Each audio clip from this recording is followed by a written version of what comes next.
Buenas noches, hermanos. Vamos a continuar con nuestro curso de Biblia. Estamos en medio del libro del Éxodo y la vez pasada estábamos hablando sobre los 10 mandamientos. No estábamos hablando sobre esto. En general nada más hablamos qué eran los mandamientos, no todo lo que implicaban los mandamientos, y quedábamos que íbamos a empezar a explicar ahora entonces estos mandamientos, ¿no? De manera general, ¿verdad? Porque podría expandirse uno mucho explicando cada uno de ellos, pero de manera general para entender, por un lado, el significado general del mandamiento y en qué sentido este mandamiento nos ayuda a ser libres, porque decimos que los mandamientos son la propuesta de Dios para ser libres, para no perder de vista la libertad, para tener los límites básicos para empezar la vida de libertad. Entonces, comencemos, ¿verdad?, hablando entonces de estos mandamientos, ¿no? En el capítulo 20 del libro del Éxodo. Y entonces dice así, en el versículo 3, no tendrás otros dioses fuera de mí, no te harás escultura ni imagen alguna de lo que hay arriba en los cielos, abajo en la tierra o en las aguas debajo de la tierra. No te postrarás ante ellas ni le desearás culto, ni le darás culto, porque yo, Yahvé, tu Dios, soy un Dios celoso, que castigo la iniquidad de los padres en los hijos hasta la tercera y cuarta generación de los que me odian. Pero tengo misericordia por 1000 generaciones con los que me aman y guardan mis mandamientos. Muy bien, entonces ahí tenemos ese mandamiento que aquí en la Iglesia Católica lo englobamos en uno solo, ¿no? Amar a Dios sobre todas las cosas. Pero si nos damos cuenta, este mandamiento es muy importante porque habla de la confianza en Dios. Dice, no tendrás otros dioses fuera de mí. Es decir, Dios, el mandamiento lo que está haciendo ver, efectivamente, es que en el que hay que confiar es en Yahvé. Ese es el Dios en el que tienen que confiar. No tienen que confiar en otro Dios, no tienen que confiar en otra realidad, sino únicamente en Yahvé, ¿no? Eso es lo que está diciendo. Por lo tanto, el mandamiento, en primer lugar, lo que está haciendo es una llamada a la fidelidad a Dios. ¿Y cuál es el motivo por el que hay que ser fiel a Dios? Pues porque Él es su Salvador. Él los sacó de Egipto, Él los liberó, pues la fidelidad solamente está a Yahvé. Él es el único Dios. No hay más dioses, no hay otras realidades. El único Dios es Yahvé. Y no es esto una mera imposición, podríamos decir, dogmática, ¿no? Existe un solo Dios. No es simplemente eso. Lo que está diciendo aquí es sobre todo el fruto de su experiencia. El pueblo de Israel salió de Egipto. El pueblo de Israel empezó su camino a la libertad, ¿no? Y entonces, dado que el pueblo de Israel fue liberado por Dios, ¿cuál es la respuesta que tiene que darle el pueblo a Dios? Pues el de la fidelidad, ¿no? No es simplemente decir creemos en un solo Dios, hay un solo Dios, no. Este mandamiento lo que está diciendo es, sé fiel a mi propuesta de liberación. O sea, si yo te saqué de Egipto, si yo te estoy guiando por el desierto, bueno, pues sé fiel a mí, ¿no? Sé fiel a mi palabra, sé fiel a lo que yo te digo, a lo que yo te sé, sé fiel a mí. Entonces, no es simplemente una fe ciega, ¿no? Tenemos que creer en Dios, no. Es sobre todo una respuesta a la gracia de la libertad. O sea, el primer mandamiento, ¿verdad?, para los hebreos, es sobre todo una respuesta. O sea, cuando Dios dice, no tengas otros dioses fuera de mí, no te hagas ídolos, en el fondo, ¿qué está diciendo? Contéstame, ¿no? Respóndeme al don de la salvación que te di, ¿no? Yo te liberé. Bueno, pues lo mínimo que puedes hacer es que si yo te liberé, te has dado cuenta de mi poder, te has dado cuenta de mi fuerza, bueno, pues por lo menos sea agradecido y ríndeme culto a mí, ¿no? Es decir, con esto Dios lo que le está enseñando al pueblo es a saber ser agradecido, ¿no? Si has visto mis obras, has visto mis portentos, has visto cómo te saqué de Egipto, ¿verdad? Las plagas, el paso por el Mar Rojo, has visto que yo te estoy proveyendo de alimento en el desierto, ¿no? El maná, el agua de la piedra, ¿no? Bueno, pues yo te estoy dando la gracia de la salvación. Entonces, ¿para qué quieres otros dioses si yo te estoy dando todo? No necesitas más confiar en otras realidades, solamente confía en mí, o sea, déjate de cosas superficiales, confía en mí. Es una respuesta a la gracia de la liberación, ¿no? Eso es lo que está diciéndole. Hay que saber ser agradecidos. Podemos decir que en primer lugar, entonces, este mandamiento habla del agradecimiento del pueblo hacia Dios. No tengo que tener otro Dios. ¿Por qué? Pues porque, ¿para qué estoy buscando en otros lugares o en otras realidades? Y aquí está Dios que me salva. ¿Para qué estoy? O sea, date cuenta de eso, ¿no? Pero claro, obviamente el hombre es terco el hombre tiene un montón de cosas en su mente, bueno, y siempre busca otros dioses, curiosamente, ¿no? Y no confiamos en Dios, ¿no? Lo que hemos dicho en otras ocasiones, ¿no?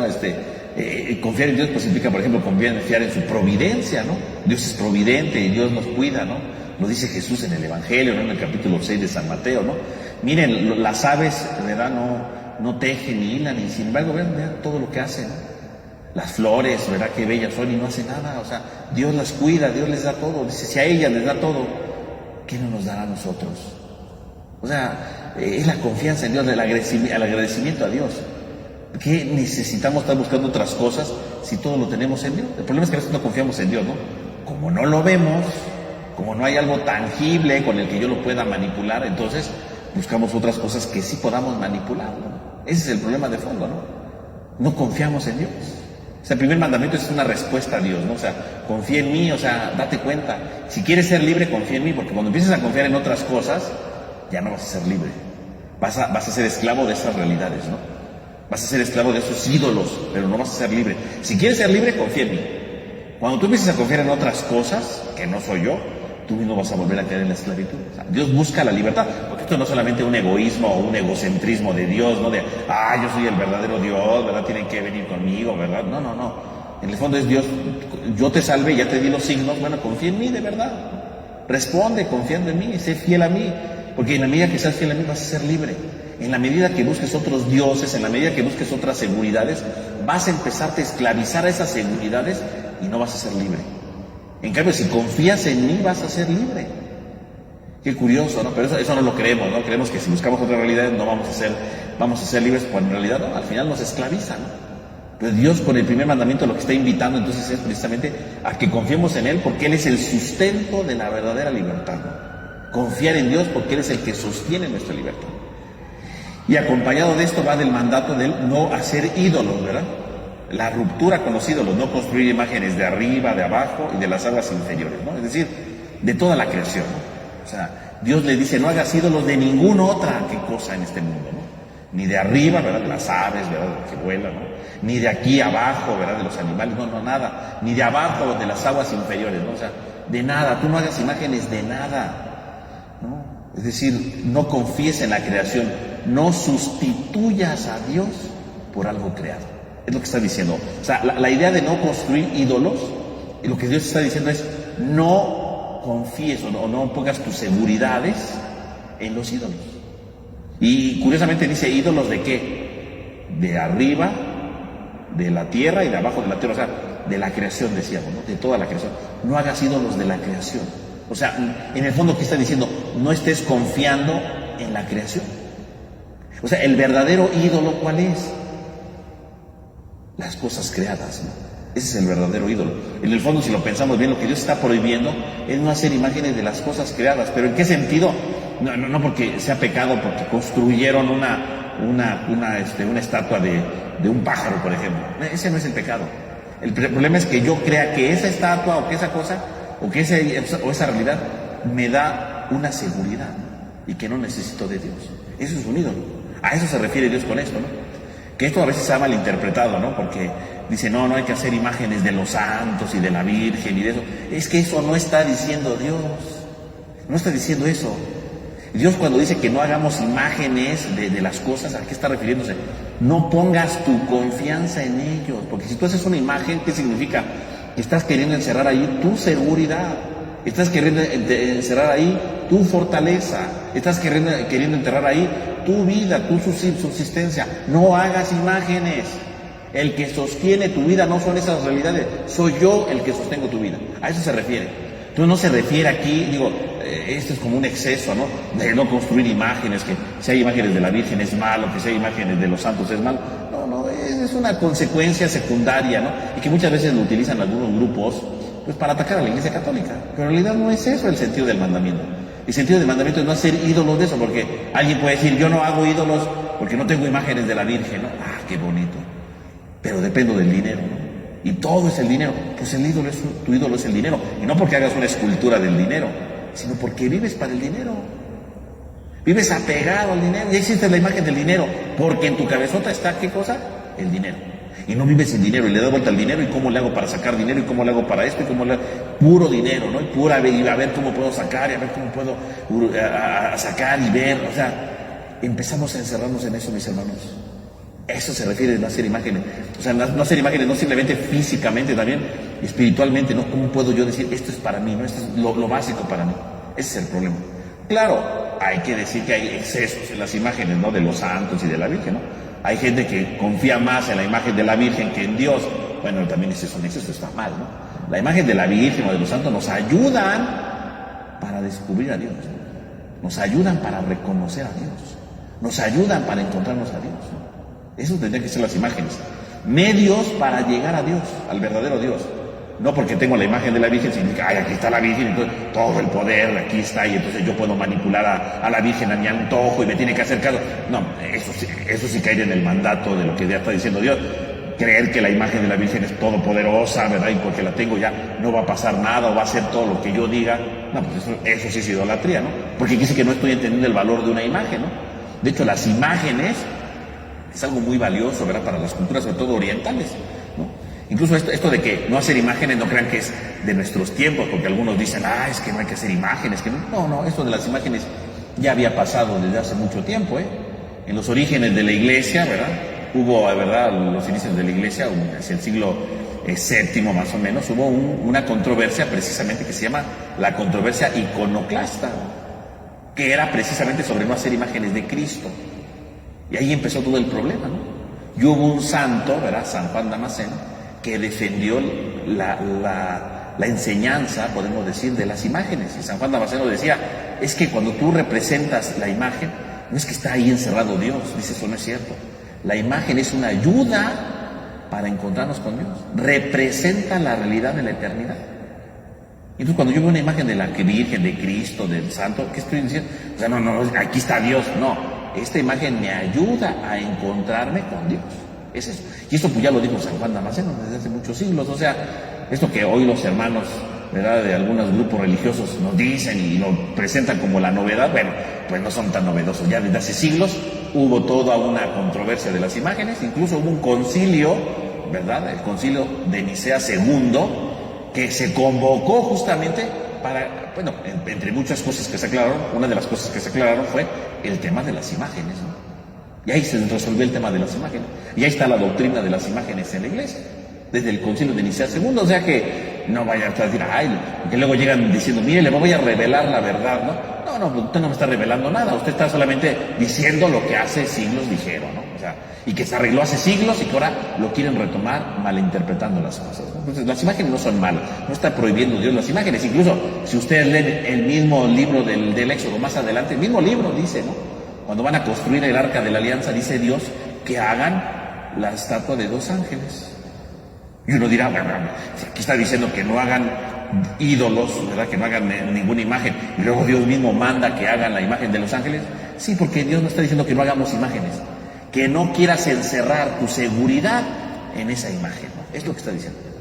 Cuando tú encierras ahí y crees que ahí está Dios, eso sí está rompiendo el mandamiento, ¿no? O cuando tú haces imagen de otra cosa, ¿no? Decíamos, del dinero, de cualquier cosa creada, porque el dinero es algo creado, ¿no?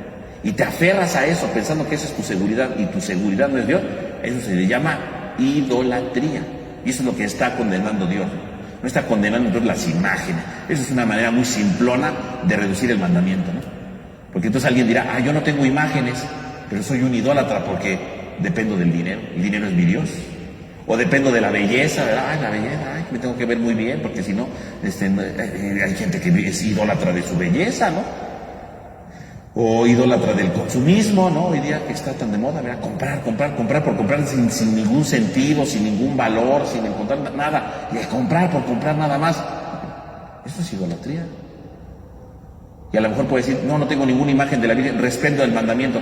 Pero si tú dependes del dinero, estás esclavizado al dinero, estás esclavizado a tus compras, estás esclavizado a tantas, y dices que no, pues las imágenes son lo de menos. Tú ya hiciste imagen del dinero, ya hiciste imagen, y no física, ¿verdad?, sino interior. Tienes la imagen del dinero, del consumismo, de tus ideologías, de tus tecnologías, yo qué sé, ¿no?, de lo que sea, porque dependes de ellas. Entonces, cuando Dios dice no hacer imágenes, entonces está hablando de las estatuas, está hablando de no aferrarse, no creer que ahí está nuestra seguridad, ¿no? A eso se refiere entonces este mandamiento, ¿no? A no encerrarnos, ¿no? A no encerrarnos en eso, ¿no? A eso se refiere entonces el mandamiento, ¿no? Y de hecho lo dice el mandamiento, lo decíamos, ¿no? No hacer imagen de arriba, abajo o de las aguas inferiores, o sea, de la creación. No hagas que la creación sea un ídolo. No te esclavices a las cosas creadas. Ábrete a la libertad que Dios te trae, ¿no? A eso se refiere entonces el mandamiento, ¿no? Y después dice que habla de un supuesto castigo aquí, ¿no? Que es muy importante entenderlo aquí, ¿no? Dice, no te postrarás ante ellas, ¿verdad? Porque soy un Dios celoso, que castigo la iniquidad de los padres en los hijos hasta la tercera y la cuarta generación de los que me odian.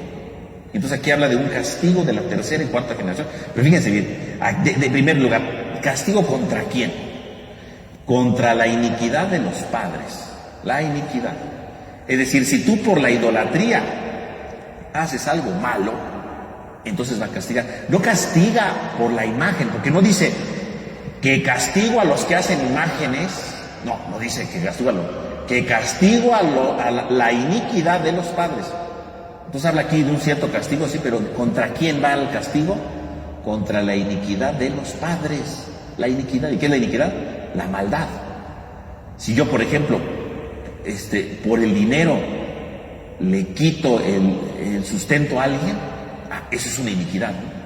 Yo soy esclavo del dinero y ando el dinero y no quiero trabajar porque no quiero trabajar, ¿no? Y voy y robo, ¿no? Por robarle a esa persona, le privaste hoy, por ejemplo, de su comida, o le privaste de su medicina, o le privaste de lo que tú quieras. Ese es un acto de iniquidad. A eso se refiere Dios. Yo castigo la iniquidad de los padres. Es decir, el problema no son las imágenes, el problema es la iniquidad. Si esas imágenes, esa idolatría te hace cometer iniquidades, dice, habrá un castigo.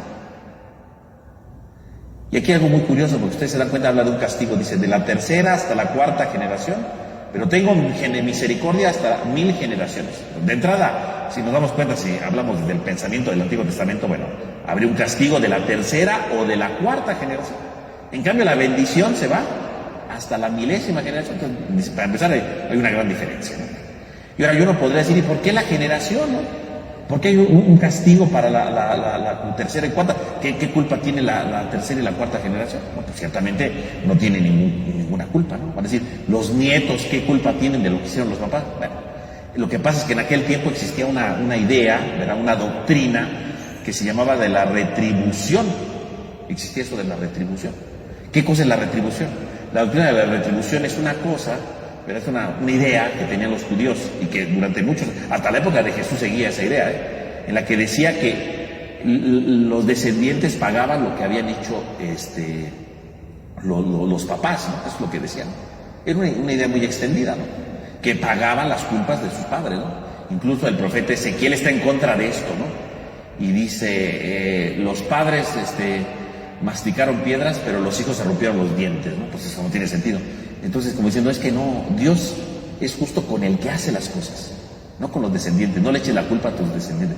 O sea, si a ti te está yendo mal es porque tú estás provocando tu mal. No le eches la culpa a tus padres. ¿Por qué te va mal? Ay, pues estoy pagando algo de mis padres. No, ¿qué estás pagando algo de tus padres? Tú eres el responsable de tus actos, ¿no? A eso se refiere aquí, ¿no?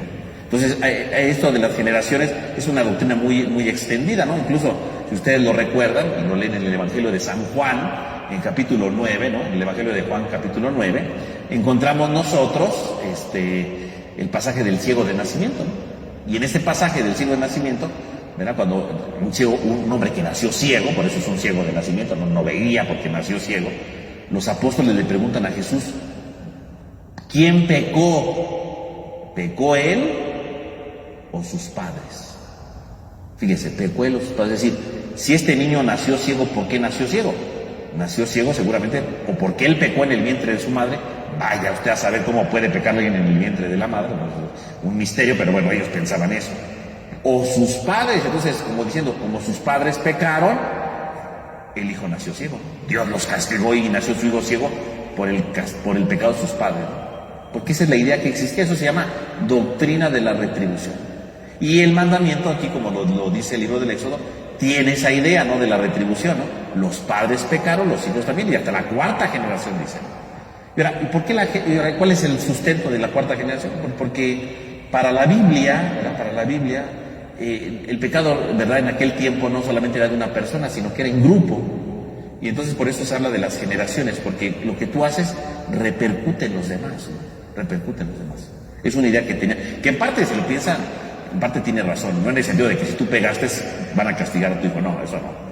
Pero en parte tiene razón, si tú haces cosas malas desde ahorita, puede repercutir en tus hijos, ¿no? Si tú no cuidas el ambiente, pues repercute en los hijos, ¿no? Si hoy hay mucha contaminación, ¿por qué es? Pues porque los anteriores no cuidaron nada, ¿no? A eso voy, ¿no? Entonces sí, en algún sentido tienes razón. Lo que yo hago puede repercutir en los demás, pero bueno, ellos pensaban en esa idea de que si yo hago algo, repercute en el futuro. Por eso dice Jesús, por eso dice Dios, tercera o cuarta generación, dando a entender eso. Y es una doctrina de aquel tiempo, ¿no? Bueno, pues ni modo, así pensaban ellos y hay que entenderlo desde su contexto, ¿no? Porque era la idea que ellos tenían, ¿no? Y viene el segundo mandamiento, ¿no? Ahí en el versículo 7. No pronunciarás el nombre de Yahvé, tu Dios, en falso, porque Yahvé no dejará sin castigo a quien pronuncie su nombre en falso, ¿no? O en falso o en vano, ¿verdad? Porque más que en falso, en vano. ¿Qué quiere decir en vano? En vano quiere decir inútilmente, ¿no? Hablar de Dios inútilmente, sin sentido, ¿no? Y dice, el nombre de Dios, tu Dios, Yahvé. O sea, tú no puedes pronunciar el nombre de Yahvé. De hecho, lo hemos dicho en otras ocasiones, ¿no? El nombre de Yahvé es un nombre sagrado. El nombre de Yahvé es un nombre santo. Nadie podía pronunciarlo, ¿no? Decíamos que incluso, ¿verdad?, le habían quitado las vocales y le habían puesto otras vocales distintas para que nadie pronunciara ese nombre, ¿no? Entonces, y cuando hablamos del nombre, recordemos que el nombre no nada más significa el nombre, ¿verdad?, como una etiqueta, como hoy, ¿no? Sino el nombre habla de la identidad. Tú no puedes pronunciar el nombre de Dios porque ¿quién eres tú para entender la esencia de Dios? ¿Quién eres tú para profundizar en el misterio de Dios? ¿Quién eres tú para profundizar, ¿verdad?, en el sentido del misterio de Dios? ¿Quién eres tú? Tú no eres nadie, ¿no? Tú no eres nada. Entonces tú no nombres en vano, inútilmente ese nombre, ¿no? Entonces habla aquí de este sentido, ¿no? Tú debes, si vas a hablar de Dios, háblalo bien, pero no inútilmente, ¿no? Incluso aquí podría remitir a la idea de la superstición, porque en aquel tiempo, ¿verdad?, en aquellas culturas, se pensaba que si tú conocías el nombre de Dios, de algún Dios, tú podías manipularlo porque conocías el nombre, ¿no? Antes, como yo conozco el nombre, lo manipulo, ¿no? Incluso existían, ¿verdad?, oraciones antiguas, ¿no?, de culturas antiguas, en donde iban nombrando a todos los dioses, ¿no?, para conseguir un favor, ¿no? Te pido por ti, Dios fulano, y por ti, iban diciendo todos los nombres, y hasta el final decían, y también te pido a ti, Dios, que no te conozco, y si me olvidé de ti, también te suplico. O sea, hasta los que no conocían según nombraban, ¿no? Porque era una manera de decir, como conozco el nombre, los obligo a que me ayuden, cayendo en superstición. Entonces podríamos decir que cuando dicen no nombres el nombre de Dios, hermano, en primer lugar era para evitar ese tipo de supersticiones, ¿no? Tú no eres capaz de poseer la divinidad. No porque digas el nombre de Yahvé, lo puedes mangonear y manipular y que Dios haga lo que quiera porque tú quieres. No, Dios no es esto. Tú no puedes manipular a Dios a tu antojo. Dios va más allá de todo esto. Dios va más allá de lo que tú te imaginas. Dios trasciende todo. Tú no eres nadie para manipular. Deja de nombrarlo en vano, ¿no? Inútilmente, ¿no? Sin sentido, sin razón. Porque tú no puedes manipular a Dios. Entonces, en primer lugar sería en aquellos tiempos, ¿no?, como para no caer en supersticiones, ¿no? En segundo lugar, podría referir este mandamiento a la blasfemia, ¿no? A la blasfemia. A lo mejor nosotros no estamos tan acostumbrados a la blasfemia porque nos educaron y no somos tan blasfemos, ¿no?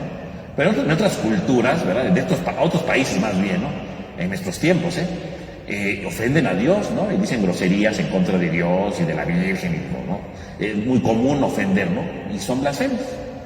Y también en aquel tiempo, ¿verdad?, existía la blasfemia, ¿no?, que era hablar mal de Dios, pensar mal de Dios, ofender a Dios. Entonces también, si vas a hablar, que no sea para ofender a Dios, ¿no? Entonces era también para prevenir la blasfemia, ¿no?, para no ofender la santidad de Dios, ¿no? Y por lo tanto también implicaría evitar los juramentos, ¿no? Porque hoy día más o menos hay algo de esto, pero también en aquellos tiempos se acostumbraba mucho a hacer juramentos, ¿no? Hacer juramentos de esto, juro por Dios esto, juro por Dios aquello. A ver, ¿vas a cumplir el juramento o no? Si no lo vas a cumplir, no lo nombres en falso, no lo nombres en vano. ¿Para qué dices, por Dios, que voy a hacer esto? Si no lo vas a hacer. Si no lo vas a hacer, entonces no nombres el nombre de Dios, porque eso es en vano, es una falsedad, es una mentira. No nombres el nombre de Dios. No nombres el nombre de Dios. Si no, es un absurdo, no tiene sentido. No nombres el nombre de Dios en vano. Si vas a nombrarlo para un juramento, bueno, y lo vas a cumplir, dilo, porque lo vas a cumplir. Pero si no, no lo hagas. Y también en este mandamiento pudiera entrar para nuestros tiempos otro tipo de blasfemia. Porque a veces cuando hablamos de blasfemia, pensamos en decirle groserías a Dios, pero no. La blasfemia puede ser a partir de mi vida. Si yo propicio, ¿verdad?, que los demás piensen mal de Dios por mi culpa, entonces yo estoy haciendo que otros blasfemen de Dios por mi culpa, ¿no? Por ejemplo, si yo digo, que yo voy a misa, yo hago esto, yo hago lo otro, y otras personas ven cómo me porto y dicen, y eso que va a misa, ¿no? Y eso que es de esto, y eso que lo de, pues si así creen Dios, pues mejor no quiero conocer ese Dios. Estoy propiciando que otros piensen mal de Dios por mi estilo de vida. Eso puede ser una consecuencia de este mandamiento, que yo pudiera propiciar que otros piensen mal de Dios. Entonces, ese sería entonces el sentido del mandamiento, ¿no? No pronunciar el nombre de Dios en vano. Y luego viene otro mandamiento muy curioso en el que habla que no hay una prohibición. Si ustedes se dan cuenta, ¿verdad?, que es muy importante, estamos leyendo ahorita, ¿no? Fíjense bien. El primer mandamiento dice, no tendrás a otros dioses, no harás esculturas, no te postrarás ante ellas, no pronunciarás el nombre de Dios, hermano. No. Y de repente el tercer mandato dice, recuerda el día sábado y santifícalo. El mandamiento tercero, curiosamente, no dice no tiene prohibición. Y luego el mandamiento cuarto dice, honra a tu padre y a tu madre. Tampoco está en negativo. Y después del cuarto mandamiento entonces dice, no matarás, no cometerás adulterio, no robarás. Empieza de nuevo el no. Esto es muy importante, es muy interesante, que a veces pasa desapercibido porque nosotros pues ya no sabemos los mandamientos, los decimos y ven. Pero si ustedes se dan cuenta, empiezan los mandamientos diciendo, no harás esto, no harás. Y de repente cambia a positivo. Santificarás el sábado, honrarás a tu padre y a tu madre, y después regresa a la prohibición, no matar, no cometer, no robar. ¿Por qué esos mandamientos están ahí? ¿Por qué de repente cambia el mandamiento? Porque quiere decir que estos son los mandamientos más importantes. Si nosotros los pusiéramos en una tabla, que no vamos a hacerlo ahorita, ¿no?, en el centro estaría el mandamiento del sábado y el mandamiento del padre y del madre. Porque están rodeados los dos de negativos, ¿no? Negativo, no harás esto, no harás esto. Dos positivos y luego no harás esto, no harás lo otro. En el centro está dos mandamientos. Quiere decir que estos son los dos mandamientos más importantes. En el fondo, si alguien dijera, bueno, de estos mandamientos, ¿cuál es lo más importante? Según el libro del Éxodo, estos dos. Estos dos son los más importantes. Esta es la clave de todo. Los otros mandamientos son el complemento de estos dos. Los otros mandamientos me tienen que llevar a encontrarme con estos dos. Santificar la fiesta, diríamos nosotros, o en este caso, respetar, santificar el sábado y honrar al padre y a la madre. Son los dos mandamientos centrales. Ese es el centro de todo. En medio de los negativos, lo positivo es esto. Quiere decir que esto es lo más importante. Porque el autor muy bien hubiera podido poner, ¿verdad?, en lugar de decir santificarás el sábado en positivo, hubiera dicho no rompas el sábado, ¿no? Hubiera podido poner eso, ¿no? No le faltes el respeto a tus padres. Pudo haber, para que todos fueran no. Se pueden escribir en negativo también. No le faltes el respeto a tus padres, no faltes al sábado. Y curiosamente, cuando habla del sábado de los padres, no dice no, sino que lo pone en positivo.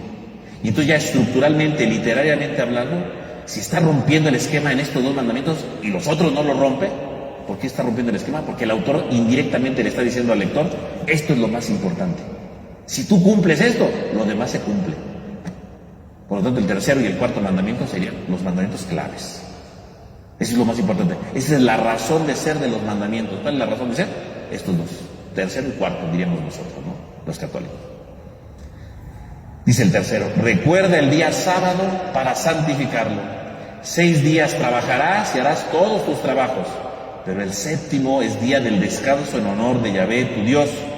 No harás ningún trabajo, ni tú, ni tu hijo, ni tu hija, ni tu siervo, ni tu sierva, ni tu ganado, ni el forastero, ni el que habita en tu ciudad. Pues en 6 días hizo Yahvé el cielo, la tierra, el mar y todo lo que contiene. Y el séptimo descansó, por eso bendijo Yahvé Dios el día sábado y lo santificó.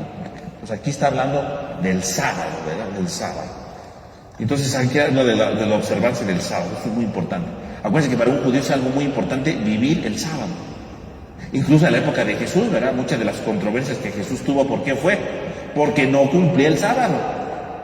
Ese era el problema de realidad, ¿no? No cumplía el sábado. El sábado es muy importante y los mandamientos, al ponerlo en positivo, está diciendo el sábado es bien importante, ¿no? Es bien importante el sábado. Bueno, hay que entender el sábado porque en la época de Jesús ya no habían entendido el sábado, ¿no? Se había desvirtuado el sentido del sábado, ¿no? Porque todo el mundo estaba al pendiente de todo lo que no se podía hacer y se olvidaron del sentido original del sábado. ¿Por qué Jesús se ponía a curar en sábado? Pues si el mandato dice eso, se hubiera evitado muchos problemas, ¿no? Pues si Jesús sabía que el sábado no se hay que hacer nada, ¿por qué curaba ese día? ¿Por qué hacía cosas que no debía? ¿Por qué estaba en conflicto con los fariseos y los escribas por el sábado? ¿Por qué? Porque Jesús trataba de hacerles entender cuál era el verdadero sentido del sábado. El sábado lo habían reducido en la época de Jesús solamente a no hacer nada. Y eso no era el sentido del sábado. El sentido del sábado era el encuentro con Dios. Por eso dice el mandamiento, ¿verdad? Santificarás el sábado, santificarás. No dice no harás nada en sábado, no. Santificarás el sábado. ¿Y santificar qué quiere decir? Hacerlo sagrado, hacerlo un tiempo especial para encontrarte con Dios. El sábado tiene que ser un día para encontrarse con Dios. Es un día sagrado, es un día primordial, es un día extraordinario, ¿no? No solamente es dejar de trabajar o dejar de hacer cosas, implica el dejar de hacer, el descanso, claro. Pero el descanso no por el simple hecho de no querer hacer nada, sino el descanso para darme la oportunidad de encontrarme con Dios. Eso era lo importante, ¿no? ¿Por qué no podían trabajar los judíos el sábado? Para encontrarse con Dios. Pero el problema es que no se encontraban con Dios, estaban más preocupados de cuántos pasos podemos caminar. ¿Cuántas cosas podemos hacer? ¿Qué cosas sí? ¿Qué cosas no? Ay, no puedo romper el sábado. No puedo hacer aquello. Estaban más preocupados por lo que no podían hacer que por encontrarse con Dios. Si en el sábado no se encontraban con Dios, no lo estaban santificando. Por eso Jesús curaba a la gente en ese día. Porque si Jesús curaba a alguien, en el fondo, ¿qué estaba haciendo? Estaba haciendo que esa gente se encontrara con Dios. Entonces, al curar a una persona, entonces se encontraba con Dios por medio de la sanación, de la salud. Y al encontrarse con Dios, ¿cuál era la consecuencia? Al encontrarse con Dios, entonces el hombre empezaba una transformación encontrándose con el Señor. Y eso significaba que esa persona ese día había santificado el sábado. ¿Por qué? Porque a través de la salud se había encontrado con Dios. Eso es santificar el sábado. A eso se refiere el mandamiento, ¿no? Del sábado. Santificarlo, hacerlo sagrado. Y fíjense qué curioso, porque en estos 10 mandamientos, la única festividad de la que habla, ¿cuál es? El sábado. En los 10 mandamientos no hablan ni de la Pascua, ni de Pentecostés, ni de la fiesta de las chozas, ni del Yom Kippur. De esas fiestas no habla. Del único día importante es el sábado. Por un lado, porque era muy importante, obviamente se hizo muy importante ese día para los judíos. Pero ¿por qué el sábado y no la Pascua? ¿Por qué no dijo santificarás la Pascua? ¿Por qué esa no? Porque la Pascua sí la santificaban bien. Era obvio, cuando llegaba la Pascua era una vez al año, claro. Pero el sábado es un día que ocurre en medio de la vida cotidiana. La Pascua ocurre una vez al año, ¿no? Pentecostés una vez al año. Es distinto, es otro tiempo distinto. El sábado es algo semanal, ¿no? Cada semana celebraban el sábado. Cada 7 días caía sábado. Y cada 7 días tenían que cumplirlo. O sea, en medio de la vida cotidiana tenían que hacer un espacio para lo sagrado. Siempre. Por eso ese mandamiento es muy importante. ¿Por qué? Porque la vida del hombre no tiene sentido si no se da un tiempo para encontrarse con lo sagrado. en lo cotidiano de la vida, sin celebrar algo especial, sin celebrar algo especial. Porque la Pascua era algo muy especial, era una gran fiesta, tenía otros preparativos. Esa no importa, eso tú lo vas a celebrar de otra manera. Pero cada semana tú tienes que tener la oportunidad de que hagas sagrado tu día, que hagas sagrado todo. Eso es lo importante, ¿no? A eso se refiere aquí, ¿no? Y fíjense, esto es muy importante porque ¿cómo se hace sagrado algo? En primer lugar, dejando de trabajar. Dejando de trabajar. ¿Y quién tiene que dejar de trabajar? Todos. Todos deben dejar de trabajar. Así como Dios descansó, dice, en el séptimo día, también ustedes descansen. Tu hijo, tu hija, tu siervo, todos tienen que descansar. No nada más que descansen los papás. No, también los hijos tienen derecho a descansar. Que descansen los patrones. No, también los esclavos tienen que descansar. Todos. Quiere decir que ese día no hay distinción. ¿Quién se merece el descanso y quién no? Todos se merecen el descanso. Porque en el séptimo día, en el sábado, todos nos tenemos que encontrar con Dios. Y es como si el hombre en el sábado, ¿verdad?, regresara, podemos decir, ¿no?, a un estado primigenio, ¿no?, en donde todos somos iguales. Porque todos merecemos descansar. Todos merecemos el mismo trato. El sábado, todos merecen el mismo trato. Todos descansan porque todos se merecen lo mismo. No hay distinción entre esclavo y jefe. No hay distinción. Porque todos están descansando igual ese día. Es como si cada 7 días, ¿verdad?, cada semana, regresamos al origen de la creación, donde todos somos libres y donde ya no necesitamos más. Todos somos libres. Por lo tanto, el sábado era un día sagrado, porque el día en que te encontrabas con Dios y todos éramos de nuevo iguales. Ya no necesitamos más. Ya no necesitamos otra cosa. Es un día sagrado. Obviamente para los judíos es el sábado, ¿no? Para los cristianos hoy día pues es el domingo, ¿no? El domingo. Ahora los cristianos lo cambiaron del sábado al domingo, ¿verdad? Porque el domingo es el día de la resurrección, entonces Jesús resucitó el domingo, entonces los cristianos lo cambiaron al domingo, ¿verdad? Y bueno, el domingo los cristianos celebraban la resurrección y en el siglo IV, ¿verdad?, los cristianos, ¿verdad?, con la ayuda del emperador Constantino, hacen que el sábado se convierta en un día de descanso y a partir de ahí se convierte en un día de descanso. Pero un día de descanso no para no hacer nada, porque a veces pensamos, el domingo no hay que hacer nada, nada significa que estemos de flojos. Es que no es el día para la flojera, es el día para que te encuentres con Dios, es un día para que lo santifiques. Ese es el domingo. Para nosotros eso tendría que ser el domingo, hacerlo un día sagrado. El problema es que hoy día ya no existe eso. En primer lugar, porque en la sociedad en la que vivimos no le importa a Dios. Dios ha quedado fuera de las estructuras de este mundo, ¿no? Y como Dios ha quedado fuera de las estructuras de este mundo, Dios ya no entra. Como Dios ya no entra, entonces Dios ya no dice nada al hombre, ¿no? Y como Dios ya no dice nada al hombre, entonces no hay necesidad de santificar nada, ¿no? O sea, en el fondo, hoy día el domingo no se santifica, sino si somos objetivos hoy día, el domingo no se santifica, ¿no? A veces el domingo lo identifica la gente como, tenemos que ir a misa, ¿no? Pero lo importante no es ir a misa. ¿Por qué vamos a misa? Porque es una manera de santificar el día, ¿no? Es un día en el especial en el que yo voy a la iglesia. ¿Para qué? Para escuchar la palabra, para alimentarme de la Eucaristía, para encontrarme con Dios, con la palabra y con la Eucaristía. Santificar. Lo estoy santificando yo. Lo estoy haciendo sagrado porque me encontré con Dios. Y efectivamente no deberíamos de trabajar, ¿verdad? No trabajamos, ¿por qué? Porque me estoy encontrando con Dios. Y entonces convivo con mi familia, ¿por qué? Porque a través de la convivencia con mi familia me estoy encontrando con Dios. Ese es el sentido, ¿no? Pero a veces hoy día ya no es ese sentido de santificar. Hoy el domingo es para hacer nada, estar de flojo, estar viendo la tele todo el día, ¿no? Y no convivimos con nadie. No nos encontramos con Dios hoy día, nos encontramos con otras cosas, menos con Dios.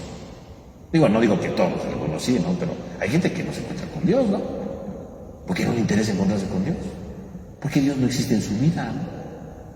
Hay quien viene a misa, sí, y a lo mejor sí escucha la palabra. Hay quien viene a misa por obligación. ¿Por qué vino a misa? ¿Por qué? O por costumbre, ¿no? Pues porque es normal, todos los domingos vengo a misa, me gusta, me cae bien el padre, o yo qué sé, ¿no? Pero no lo hago porque quiera santificar el día, ¿no? ¿Por qué vino a misa el domingo? Porque me quiero encontrar con Dios. Y quiero que este encuentro con Dios me sirva, me ilumine, para poderme encontrar con Dios a través de los demás, ¿no? Pero a veces se nos olvida eso, ¿no? Por otro lado, pues hoy día en los domingos no se descansa ya, ¿no? No todos pueden descansar, muchos sí, ¿no? Pero hay gente que hoy no descansa, ¿no? Porque hoy día el domingo es un día para seguir trabajando, hay muchos que trabajan, ¿no? Es que hay que abrir los centros comerciales, hay que abrir los restaurantes, hay que abrir, bueno, todo hoy se tiene que abrir, ¿no? El domingo también. Porque como es el día que se descansa, es el día en que entra más dinero, ¿no? Entonces, en realidad, a la gente la obligan a trabajar ese día. No estoy diciendo que no trabaje la gente que trabaja el domingo, ¿no? Pues ni modo, ¿verdad? Si tiene que, ese es su trabajo y tiene que ir a trabajar, pues ni modo, no podemos hacer nada, ¿no? Pero ¿por qué existen todas estas aperturas y cosas de trabajos el domingo? Pues porque el verdadero Dios por el que se trabaja no es Dios verdadero, es el dinero, ¿no? ¿Por qué hay trabajos el domingo? Por dinero. No me diga otra cosa, estoy preocupado por la familia, está preocupado por el dinero, no por la familia, ¿no? ¿Por qué abren los centros comerciales el domingo? Pues por dinero, yo creo. No creo que sea porque buscamos el bienestar de las almas para que aquí en el centro comercial se encuentren con Dios. No creo. No sé, por dinero, ¿no? Hoy día no se descansa el domingo para muchas personas, ¿por qué? Por dinero, ¿no? Por dinero. Digo, habrá casos especiales, ¿no? Pero en general, ¿por qué es? Pues por dinero, no por otra cosa, ¿no? No se descansa porque hay otro interés. Y decíamos que todos los mandamientos nos ayudan a ser libres, ¿no? Todos los mandamientos nos ayudan a ser libres, todos. Si yo no respeto el domingo, significa que no soy libre porque no quiero santificar el domingo. ¿Por qué no lo quiero santificar? Porque tengo otro Dios que no es este. ¿Es el trabajo o es el dinero? Porque el trabajo no es un fin, el trabajo es un medio. Pero hoy hemos hecho que el trabajo sea un fin, entonces ya no se vuelve medio. Y entonces ya no se santifica el domingo, ¿no? Se rompe el mandato, ¿no? Claro, eso no quiere decir como decíamos, ¿no? Padre, es que yo tengo que trabajar el domingo, pues si no, ¿cómo le hago? Bueno, pues obviamente las personas que tienen que trabajar el domingo tienen que trabajar, porque no es culpa de ellas, es culpa de los que quieren abrir esos días. Los que no santifican son los que propician ese tipo de consumismos o de cosas, ¿no? Ellos son los que propician eso, ¿no? Porque les conviene económicamente. Los empleados no tienen la culpa, ¿no? Pues si yo busco trabajo, encontré trabajo, y ni modo tengo que trabajar el domingo, pues ni modo, ¿verdad? No puedo hacer nada, ¿no? No es cosa mía, ¿no? Es parte de lo que conseguí de trabajo, ¿no? Y si no trabajo ahorita, aquí, ¿qué hago, no? Pues ni modo tiene que trabajar. Yo no, claro, eso es otra situación, ¿no? Las personas que tienen que trabajar el domingo por alguna cosa, bueno, pues eso es otra cosa, ¿no?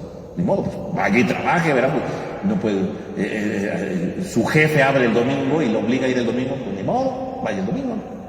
No le puedo decir que no trabaje, claro que sí tiene que trabajar, pero obviamente, pues descansar otro día. Entonces ahí tendría que ver si esa persona, el día que descansa, santifica ese día, ¿no?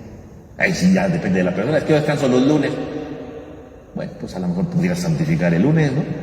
A lo mejor si no hay misas como todos los domingos ni nada por el estilo, ¿no? Pero a lo mejor puedo santificar, puedo ir a misa en la noche, a la mañana, ¿no? Puedo hacer mi oración y a través del descanso encontrarme con Dios. Porque puedo hacer una santificación distinta, no es como la que se puede hacer en domingo, pero se puede hacer algo, ¿no? Pero ya depende de la persona ahí, ¿no? Porque si no puede descansar el domingo y descansa otro día, bueno, pues puede buscar la manera para santificar ese día, ¿no? Y decir, Señor, pues te lo cambio por el domingo, ¿verdad? No es cosa mía. Pues es que es la situación que se vive, ¿no? Entonces se puede santificar, ¿no?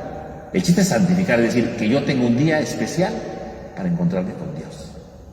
A través de mi familia, a través de la convivencia, a través del amor, a través de santificar el día. A eso se refiere entonces este día, ¿no? Que no olvidemos que hay un día para encontrarnos con Dios. Dios me dio la vida, Dios me creó y me tengo que encontrar con Él. A eso se refiere el texto. Eso es a lo que se refiere, ¿no? Eso es a lo que nos lleva fundamentalmente, ¿no? Por lo tanto, este es un mandamiento muy importante, ¿no? A santificar. Reconocer que hay que hacer sagrado un día, ¿no? Hoy lo sagrado, decimos, no es Dios, es el dinero, es el consumismo, son tantas cosas, ¿no? Bueno, el cristiano tendría que decir, bueno, ¿yo qué voy a hacer para santificarme? ¿Qué voy a hacer para encontrarme con Dios? ¿Qué voy a hacer para que en medio de mi vida habitual hay un espacio en el que yo me encuentre con Dios, ¿no? Hacerlo sagrado. Para los antiguos no era difícil hacer sagrado porque los antiguos todos creen en Dios y todos sabían la necesidad de hacer algo sagrado, pero para nosotros sí, porque vivimos en un mundo materialista que no hace nada sagrado. Ese es el verdadero problema de fondo. Bueno, eso sería entonces el tercer mandamiento. Cuarto mandamiento, ¿no? Dice el libro del Éxodo, ¿no? Cuarto mandamiento: honrar a tu padre y a tu madre para que se prolonguen tus días sobre la tierra que Yahvé tu Dios te va a dar. Ahí está, ¿no? Ahora, el cuarto mandato, que es también importante, porque también está en positivo: honrar al padre y a la madre. Y aquí la palabra honrar no se refiere solamente a respetar, ¿no? Darle el lugar al papá o a la mamá, no. Honrar, la palabra honrar en hebreo, ¿verdad? Kabad, viene incluso de la palabra gloria, la gloria.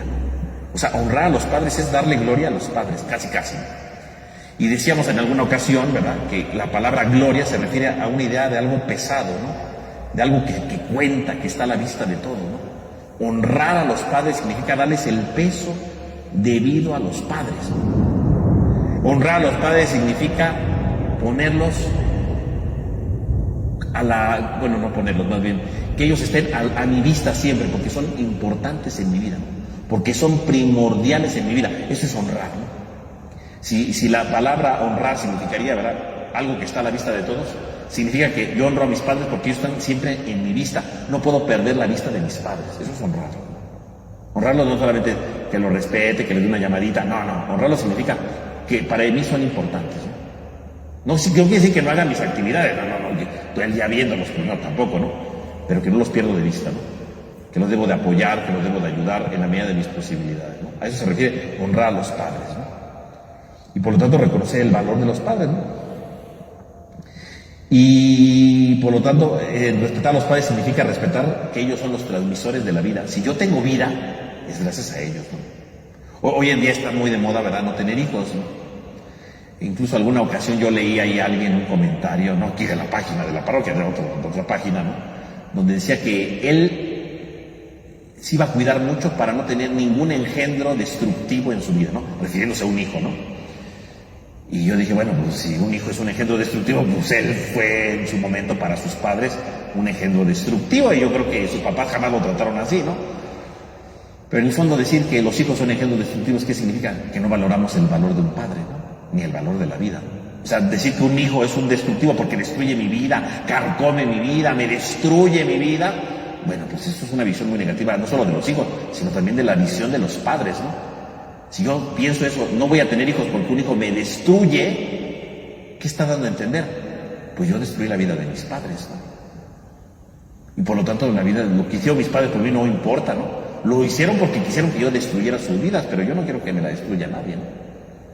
O sea, en el fondo estas visiones, ¿qué es lo que hacen? Destruir, ¿no? Acabar, carcomer totalmente con el valor de los padres. No reconocer que los padres son los transmisores de la vida, ¿no? Los transmisores de la vida.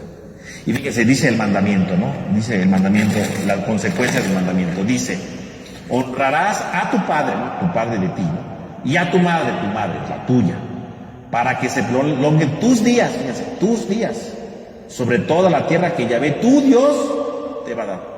Si tú honras a tu padre y a tu madre, ¿qué vas a tener? Prolongación de tus días en la tierra que Dios te va a dar. Quiere decir que cuando tú respetas a tus padres, tú prolongas tus días. No es que prolongues los días de tus padres, no. Tú prolongas tu vida en la medida en la que cuidas y honras a tus padres. Tu vida se prolonga en la tierra que Dios te va a dar. Cuando tú no cuidas a tus padres, dice el mandamiento, tus días no se prolongan. Porque si tus padres son la fuente de la vida y tú no cuidas la fuente de la vida, tus días no se prolongan. Tu vida se disminuye. Y no se disminuye porque vivas menos años, sino que tu calidad de vida disminuye. Pongamos un ejemplo muy sencillo. ¿Cómo disminuye la calidad de vida? Cuando unos hijos, ¿verdad?, por ejemplo, le quitan la casa a sus papás, ¿no?, porque ya están viejitos, ya mis papás ya están viejitos, no, les voy a quitar la casa, ¿no? Y casos de esos hay muchos en este mundo, les voy a quitar la casa, ¿no? Y le quitan la casa, ¿no? Y a los papás, si bien les va, los avientan allí en un asilo, si bien les va, ¿no? Porque hay quienes no, ¿verdad? Los sacan de la casa, los botan por ahí y se apropian de la casa. Ellos rompen este mandamiento, ¿no? ¿Verdad? Y ahí, ¿verdad? Es que ellos, ¿para qué quieren esa casa tan grandota? Bueno, pues si ellos la construyeron, ¿a ti qué te importa para qué la quieran, no? Ah, no, se las voy a quitar y se la quitan, ¿no? Y sí, yo he visto casos terribles, ¿no? Cómo sacar a los papás, los dejan en la calle de indigentes para quedarse con la casa. Eso disminuye sus vidas. No porque el hijo va a vivir menos años, eso quién sabe cuántos vivan. Disminuye su vida, su calidad de vida, porque en el fondo, ¿qué es lo que le está enseñando a sus hijos? Pues le está enseñando que cuando ellos se hagan viejos, les hagan lo mismo, ¿no? Está enseñándoles que la vida de los otros no vale la pena. Está enseñando que la vida de los ancianos, y no cualquier anciano, sus abuelos, ¿verdad? No vale la pena. ¿Qué tipo de vida puede tener alguien que corrió a sus papás de su casa y los echó a la calle para que vivieran ahí en la indigencia en la calle? ¿Qué tipo de vida puede tener? ¿Una vida muy feliz, muy alegre? No creo. Quiere decir que es una vida amargada, interesada, que anda viendo a ver qué puede aprovecharse, ¿verdad? ¿Qué puede tener? Andas vivas, porque no disfruta la vida. Porque cree que se merece todo, pero no tiene nada. Cree que se merecía esa casa, pero no era suya. Y así como arrebató esa casa, algún día alguien se la va a arrebatar. Porque es el ejemplo que da. Tus días se prolongan y entonces tus días, no nada más que vivas muchos años, tus días se prolongan significa tu vida tiene sentido. Porque en la medida que amas a tus padres, te ayudas a encontrarle sentido, porque los vas valorando en su vida, ¿no? Cuando uno es niño, valora la vida de sus papás porque lo cuidan, lo ayudan, etc. Valora. Su vida tiene sentido de un niño por lo que sus papás hacen, ¿no? Por lo que vive con sus papás. Y cuando uno ya es grande, ¿verdad? Y valora a sus papás y los cuida y trata de ayudarlos, ¿verdad? En la medida de lo posible, empieza a comprender todo lo que le enseñaron, ¿no? Valora su vida, ¿no? Dice, gracias a ellos tengo esto, ¿no? Qué bueno que me enseñaron esto. Cuánta razón tenían mis padres, ¿no? Les dicen luego los hijos, sí, cuánta razón tenía mi mamá, ¿no? Porque su vida empieza a tener un nuevo sentido, ¿no? Empieza a tener una nueva razón de ser en su vida, empieza a tener un nuevo sentido en su historia, ¿no? Su vida se prolonga porque empieza a tener un nuevo sentido en su vida. El respeto a los padres me ayuda a tener un nuevo horizonte en mi vida. En cambio, cuando yo no los valoro, los aviento, les digo, no les hablo, los abandono ahí, ¿qué hago? Nunca valoraré lo que hicieron por mí. Y no valoro, ¿por qué? Porque ni me acuerdo de ellos. Nunca recordaré las enseñanzas que hicieron por mí, porque ni me acuerdo de ellos, ¿no? Nunca valoraré nada. Mi vida se va disminuyendo a lo que yo pienso, pero no a lo que ellos me enseñaron, ¿no? Eso es honrar a los padres. La vida se alarga, es decir, la vida adquiere un nuevo sentido por lo que los padres enseñaron, por el respeto que se les da a los padres. Obviamente esto no quiere decir, ¿verdad? Porque eso también puede ser un exceso, ¿no? Como hay que honrar a los padres, entonces voy a descuidar a mi familia para estar al pendiente de mis padres. No, tampoco, ¿no? Porque ese es como el otro extremo de la vida, ¿no? No voy a estar con mi esposa para ver a mis padres. No.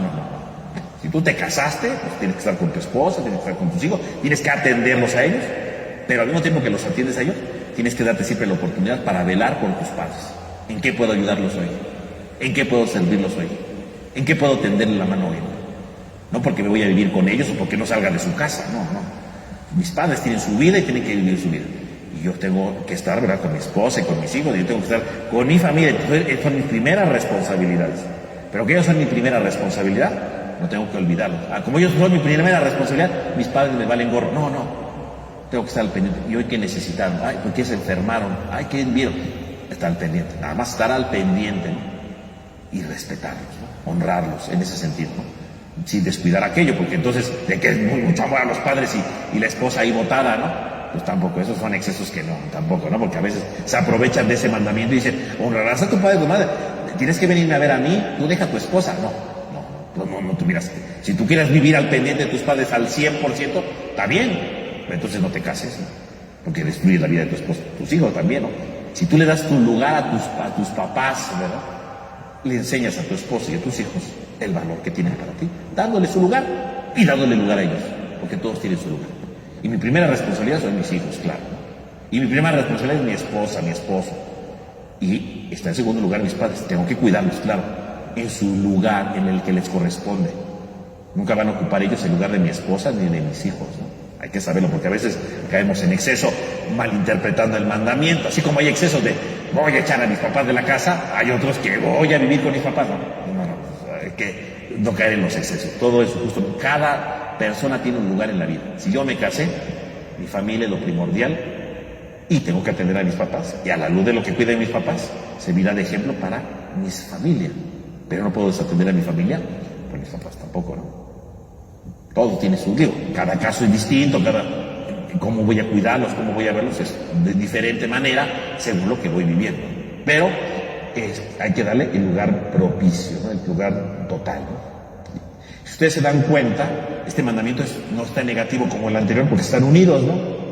Así como es importante encontrar un tiempo sagrado para encontrarse con Dios, hay un tiempo sagrado para encontrarse con los padres. Y en la medida que honro a los padres, honro mi propia historia. Y al honrar mi propia historia, le doy su lugar a Dios, porque Dios se hizo visible a través de mis padres.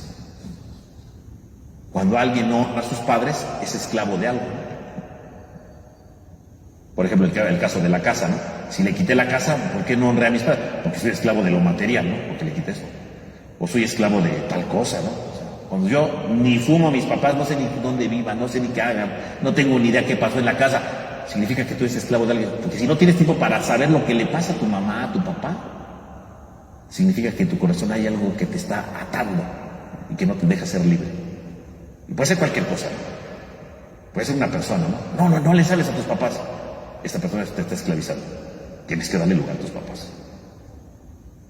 Tienes que darle lugar en su momento, ¿no? O puede ser un rencor. No le hablo a mis papás porque estoy enojadísimo con ellos y desde hace 10 años no les hablo porque estoy enojado. No los estás honrando, ¿por qué? Porque tienes una esclavitud. Tu coraje, tu rencor, ¿no? Ojo, cuando alguien honra a los padres, quiere decir que tiene una esclavitud. De rencor o un mal consejo, una mala persona. Hay que romper con esa esclavitud y darle el lugar que le corresponde. El que le corresponde. No el absoluto, el que le corresponde. Y entonces sí, estamos encaminándonos hacia la libertad. Bueno, pues con esto terminaríamos entonces hoy nuestra sesión del día de hoy, con el cuarto mandamiento. Ya la próxima semana, Dios mediante, continuaremos reflexionando y analizando estos mandamientos. Entonces vamos a terminar con una oración en el nombre del Padre, del Hijo, del Espíritu Santo. Amén. Te damos gracias, Señor, porque nos permite reunirnos el día de hoy. Ayúdanos a encontrarte como el sentido de nuestra vida. Ayúdanos a tener siempre un pequeño espacio para santificarte y encontrarnos realmente contigo, a fin de valorar nuestras relaciones con los demás, sobre todo de nuestros padres. Te lo pedimos a ti que vives y reinas por los siglos de los siglos. Amén. En nombre del Padre, del Hijo y del Espíritu Santo. Que tengan todos una buena noche, que descansen.